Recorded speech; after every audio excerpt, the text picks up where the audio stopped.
Escuchen bien, voy a contarles el sentido histórico del libro de Segunda de Tesalonicenses capítulo 2. Segunda de Tesalonicenses capítulo 2. Para el año 50 que se escribe este capítulo, 50 después de Cristo, ¿saben cómo estaba la iglesia de Tesalónica? ¿Cómo está la iglesia de hoy?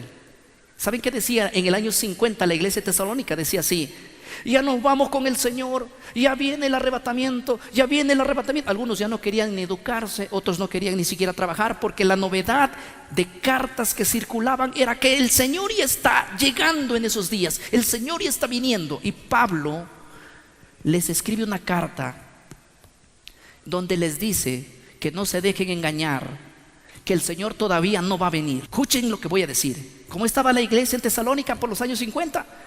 Ya viene el Señor, ya viene el Señor, y ya no trabajemos, ya no estudiemos, ya no edifiquemos.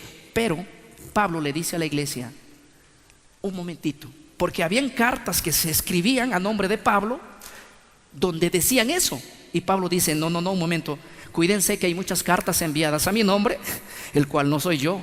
Quiero aclararles una cosa: el Señor todavía no va a venir. Primeramente, no se confundan, iglesia.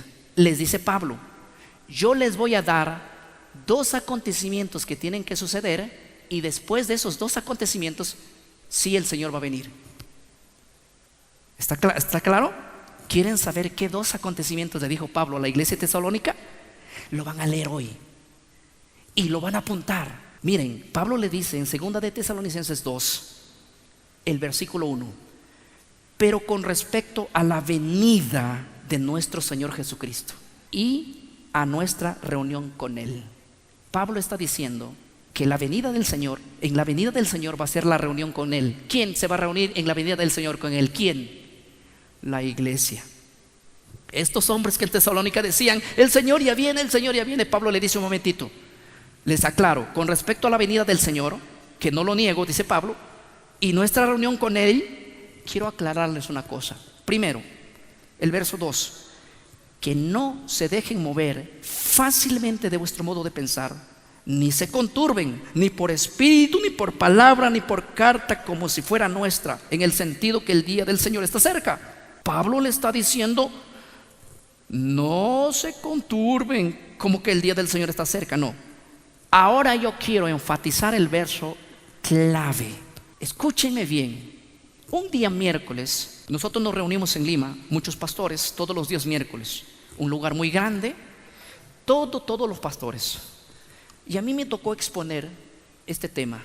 Yo partí diciendo lo siguiente: pastores, les hago una pregunta, y la misma pregunta les hago al auditorio. No dejen que las respuestas salgan de mi cabeza, lo vamos a leer aquí. La pregunta es esta, que la respuesta no te va a dejar dormir. Esta es la pregunta: ¿el Señor va a venir antes que venga el hombre de pecado, o el Señor va a venir después que venga el hombre de pecado? Yo le hice esa pregunta a los pastores de Lima, del cono norte de Lima. Yo les pregunté: pastores, les hago una pregunta, porque de acuerdo a su respuesta vamos a hoy hablar de este punto. ¿Quién viene primero? ¿El hombre de pecado viene primero y luego viene el arrebatamiento de la iglesia? ¿O primero viene el arrebatamiento de la iglesia y luego el hombre de pecado? La mitad de la sala se dividió en dos.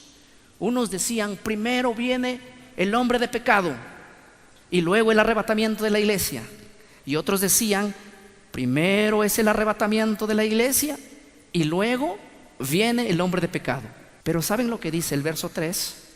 Pablo le dice a la iglesia de Tesalónica: no se preocupen que el Señor todavía no viene. Primero tiene que haber dos eventos y luego viene el Señor. Miren lo que dice el verso 3. Nadie, es un enfático, nadie les engañe en ninguna manera, porque no vendrá. ¿Quién? Porque no vendrá sin que antes venga, uno, la apostasía; dos, y se manifieste el hombre de pecado, el hijo de perdición. Pablo está diciendo y está marcando una cronología de eventos y está diciendo: Ustedes que dicen que se van y se van y se van en el año 50. Un momento, no se preocupen, que primero tenemos que ver dos cosas. Primero va a haber una gran apostasía. Y escúcheme bien, la apostasía ocurrió después de la muerte de los apóstoles, no en la vida de los apóstoles. Cuando los apóstoles estaban vivos, no permitieron. Aún Pablo dijo: yo sé que después de mi partida vendrán. Mientras él estaba vivo, defendía a capa y espada. Y decía, en el libro de Judas, por ejemplo, Judas decía: es exhorto que contendáis ardientemente por la fe que una vez hacía dado a los santos. Pablo decía en el libro de Gálatas 1: si algunos predica otro evangelio, rechacen lo que sea anatema. Si venga un ángel del cielo. Los apóstoles cuidaron la fe y la doctrina sana. Y la gente se quería ir en el año 50 y Pablo le dice: no, primero, antes que venga el Señor y nuestra reunión con Él, primero viene la apostasía. Segundo, se manifestará el hombre de pecado, el hijo de perdición. Entonces la iglesia, como que todavía no hemos visto la apostasía, todavía no viene el hombre de pecado. Gracias, Pablo. Ahora los acontecimientos proféticos cumplirse y luego viene el Señor. No podía venir el Señor sin que acontezcan dos cosas. Entonces la pregunta es, iglesia, con Biblia en mano, ¿quién viene primero? ¿El hombre de pecado viene primero y después viene el Señor por su iglesia? ¿O primero viene el Señor por su iglesia y luego viene el hombre de pecado? De acuerdo a las palabras literales de Pablo, primero tiene que aparecer el hombre de pecado. ¿Quién es el hombre de pecado, pastor? El cuerno pequeño. ¿Cómo lo conocemos hoy en día? Le llamamos teológicamente el anticristo. Cuando en tu iglesia digan el anticristo, están hablando del hombre de pecado. Cuando hablen del hombre de pecado, están hablando de Daniel 7, el cuerno pequeño. Y la Biblia hoy está diciendo, y siempre ha dicho, que el Señor va a venir por su iglesia, ¿sí o no? Pero primeramente tiene que venir la apostasía y después el hombre de pecado. Solo después de ese evento viene el Señor por su iglesia.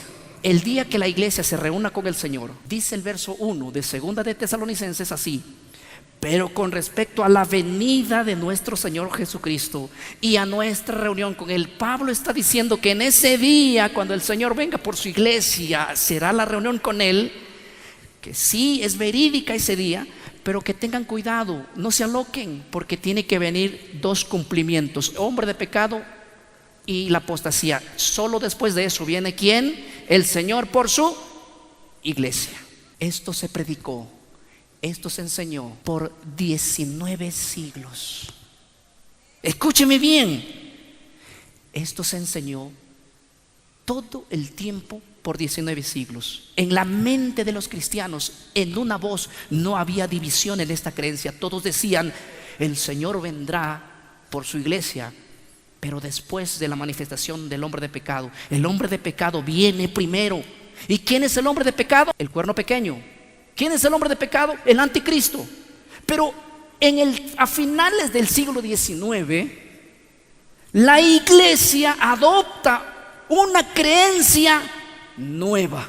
¿Qué nos enseñaron a nosotros? Pastor, hay que contentarnos, nos decían a los seminarios bíblicos. ¿Por qué? Porque la iglesia va a ser arrebatada, y después que la iglesia sea arrebatada, vendrá el hombre de pecado. Pero es que cuando nosotros agarramos la Biblia así al revés, miren, primero encontramos que viene el arrebatamiento de la iglesia y después viene ¿quién? El hombre de pecado. Pero cuando yo volteo la Biblia en su derecho, primero veo viniendo al hombre de pecado y después a la venida del Señor por su iglesia. Porque con respecto a la venida de nuestro Señor Jesucristo y a nuestra reunión con Él, no se dejen engañar, que nadie les engañe en ninguna manera, que no va a venir el Señor sin que primero vengan, número 1, apostasía, número 2, hombre de... Esta señal no ha cambiado. Pero ¿por qué, si en la Biblia está tan claro, por qué hoy la iglesia ha invertido el evento? ¿Qué nos dicen? ¿Qué se enseña? Que aprendimos, que vemos en la televisión, que vemos en las películas.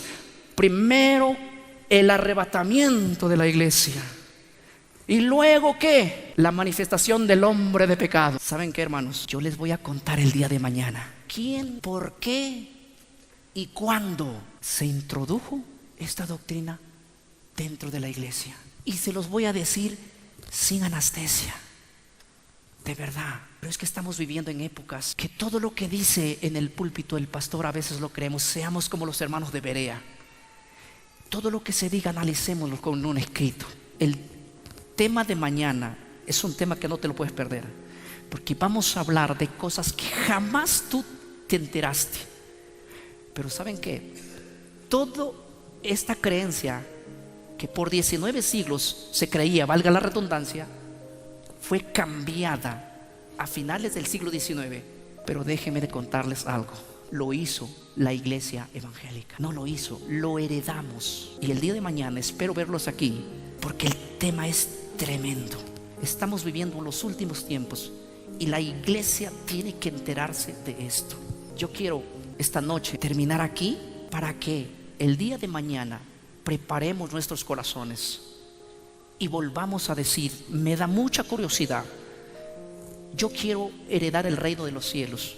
Cada palabra que hablo hoy, en esta noche, mi mensaje es dirigido mayormente a la iglesia evangélica. Como yo formo parte de la iglesia evangélica y como líder también de la iglesia evangélica, necesitamos aprender cosas que la Biblia lo dice, que para nosotros posiblemente sea una antiopía hasta el momento. Que Dios los bendiga a cada uno de ustedes, mis hermanos. Es mi deseo desde aquí. Nos encontramos conmigo el día de mañana a la misma hora. Dios los bendiga.